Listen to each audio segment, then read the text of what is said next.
আসা আর যাওয়া এই নিয়েই আমাদের জীবন। এটা মেনে নিয়ে আমাদের কেবলই সামনের দিকে এগোতে হবে।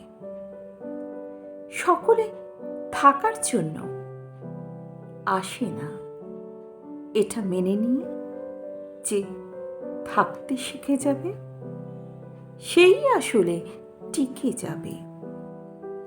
না হলে একটা দমবন্ধ করা কষ্ট সব সময় জীবনটাকে হতাশায় মুড়ে দেবে।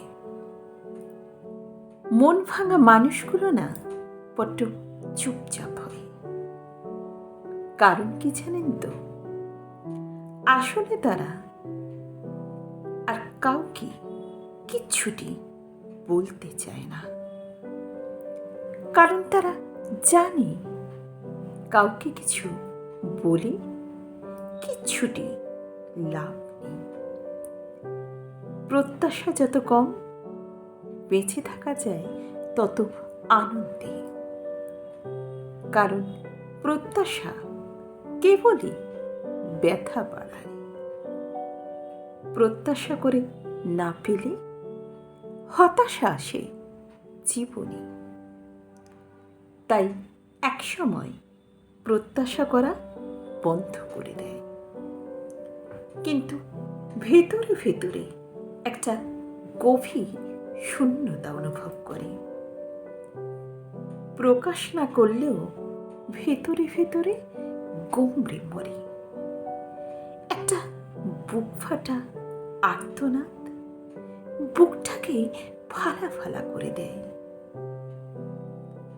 তীব্র দহনে মাটি যেমন চৌচির হয়ে যায়, মানুষের মধ্যেকার তীব্র কষ্ট হাহাকার তাকে ভিতরে ভিতরে তছনছ করে দেয়।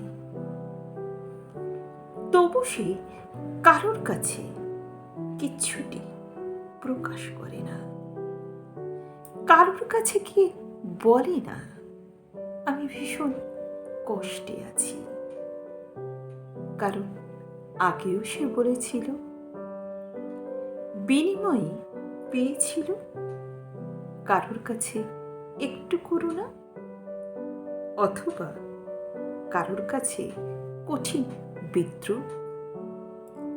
তাই এবার সে বুঝে গেছে, নিজেকে যখন নিজের রাস্তা বের করে নিতে হবে তখন কি দরকার অন্যের দরজায় ধাক্কা দেবার। তাই এবার থেকে সে নিজের কষ্টটা নিজে বয়ে নিয়ে চলতে শিখে গেছে, আবার নতুন করে বাঁচতে শিখে গেছে।